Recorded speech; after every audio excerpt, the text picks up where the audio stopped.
चंद्रगुप्त एक रचना है और किस विधा की रचना है यही बताना है। 1 नंबर के लिए प्रश्न है मेरे प्यार बच्चों। तो चंद्रगुप्त अगर हम बात करें तो एक नाटक विधा की रचना है। सी वाला ऑप्शन जो होगा बिल्कुल राइट आंसर हो जाएगा। देखिए कितना सिंपल प्रश्न है, इस प्रश्न को कई बार मैं करा भी चुका हूं। ठीक है, प्रश्न नंबर दूसरा देख लीजिए क्या पूछा है कि दीप जले शंख बजे के लेखक हैं। दीप जले शंख बजे के लेखक कौन है? 1 नंबर के लिए भी प्रश्न है मेरे प्यार बच्चों। तो इनके जो लेखक हैं वह है आपके कन्हैया लाल मिश्र प्रभाकर जी। ए वाला ऑप्शन जो होगा बिल्कुल राइट आंसर हो जाएगा। दीप जले शंख बजे के लेखक कौन है? कन्हैया लाल मिश्र प्रभाकर जी। तीसरा प्रश्न देखिए क्या पूछा है कि शुक्लोत्तर युगीन के लेखक हैं। 1 नंबर के लिए प्रश्न है। कहने का मतलब है कि शुक्लोत्तर युग के लेखक इन चारों ऑप्शनों में से कौन है? तो वह है आपके उपेंद्र नाथ अस्क जी हैं। सी वाला ऑप्शन जो होगा बिल्कुल राइट आंसर हो जाएगा। इसी के साथ अगला प्रश्न है, चौथा प्रश्न, कि हजारी प्रसाद द्विवेदी लेखक हैं। 1 नंबर के लिए प्रश्न है। अब यहाँ पे रचना का नाम दिया हुआ है, बताना है कि किस रचना के लेखक है हजारी प्रसाद द्विवेदी जी। तो हजारी प्रसाद द्विवेदी जी जो हैं वो बाढ़ भट्ट आत्मकथा के लेखक हैं। डी वाला ऑप्शन जो होगा बिल्कुल करेक्ट आंसर हो जाएगा। आगे बढ़ते हैं प्रश्न नंबर 5वें की तरफ। कह रहा है कि निम्नलिखित में से जयशंकर प्रसाद का नाटक नहीं है। 1 नंबर के लिए प्रश्न है। तो 4 ऑप्शन दिया गया है, बताना कि जयशंकर प्रसाद का नाटक इन चारों ऑप्शन में से कौन नहीं है? तो वह आपका अंधेर नगरी। डी वाला ऑप्शन जो होगा बिल्कुल राइट आंसर हो जाएगा। बाकी अजात शत्रु, ध्रुव स्वामिनी, स्कंदगुप्त, यह सब जयशंकर प्रसाद की रचनाएं हैं। इसके बाद एक क्वेश्चन नंबर 6 कि रीतिबद्ध काव्यधारा के कवि हैं। 1 नंबर के लिए प्रश्न है। तो रीतिबद्ध काव्यधारा के कवि इन चारों ऑप्शनों में से कौन है? वह है आपके भिखारी दास जी। सी वाला ऑप्शन जो होगा बिल्कुल राइट आंसर हो जाएगा। आगे बढ़ते हैं प्रश्न नंबर 7वां की तरफ। कह रहा है कि पद्माभरण के रचयिता हैं। 1 नंबर के लिए प्रश्न है। तो पद्माभरण के रचयिता इन चारों ऑप्शनों में से कौन है मेरे प्यारे बच्चों?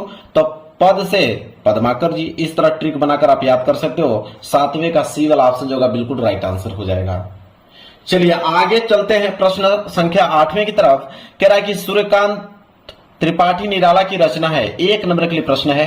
तो सूर्यकांत त्रिपाठी निराला की रचना इन चारों ऑप्शनों में से कौन है? तो वह है आपकी राम की शक्ति पूजा। राम की शक्ति पूजा जो है सूर्यकांत त्रिपाठी निराला जी की रचना है।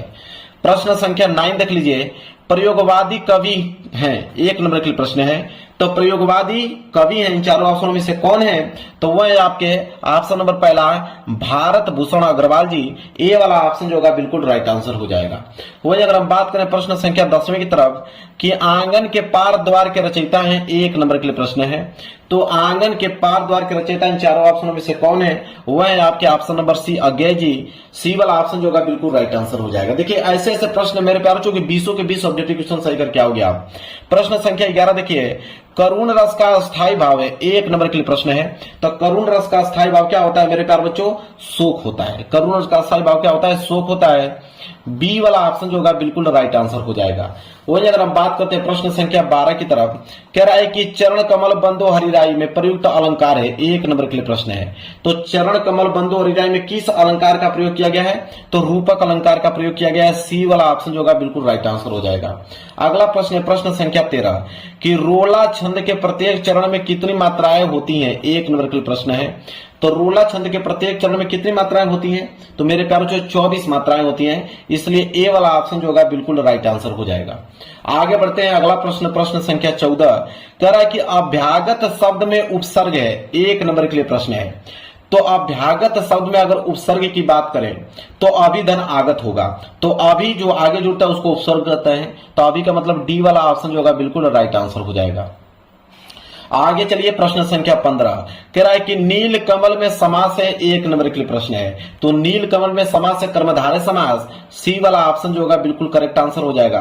तो 15 का सी जो है बिल्कुल राइट आंसर हो जाएगा। चलिए अगला प्रश्न देखते हैं प्रश्न संख्या 16 कह रहा है कि योगी शब्द का तद्भव शब्द होगा। 1 नंबर के लिए प्रश्न है। तो योगी शब्द का अगर हम तद्भव की बात करें तो योगी का जोगी होगा। मतलब ए वाला ऑप्शन जो होगा बिल्कुल राइट आंसर हो जाएगा। प्रश्न संख्या 17 युष्मत शब्द की अगर हम सप्तमी विभक्ति एक वचन का रूप देखेंगे तो क्या होगा? तो युष्मत शब्द का अगर हम सप्तमी विभक्ति एक वचन का रूप देखेंगे तो होगा त्वयी। क्या हो जाएगा? त्वयी हो जाएगा। सी वाला ऑप्शन जो होगा बिल्कुल राइट आंसर हो जाएगा। प्रश्न संख्या 18 है कि रचना के आधार पर वाक्य के कितने भेद होते हैं? 1 नंबर के लिए प्रश्न है। तो रचना के आधार पर अगर वाक्य का भेद देखें तो 3 भेद होते हैं रचना के आधार पर। 3 का मतलब बी वाला ऑप्शन जो होगा बिल्कुल राइट आंसर हो जाएगा। 18 का बी जो है बिल्कुल करेक्ट आंसर। अगला प्रश्न है प्रश्न संख्या 19 कि भाववाच्य में प्रधानता होती है, 1 नंबर के लिए प्रश्न है। तो भाववाच्य में जो प्रधानता होती है वो क्रिया की होती है, किसकी? क्रिया की। सी वाला ऑप्शन जो होगा बिल्कुल राइट आंसर हो जाएगा।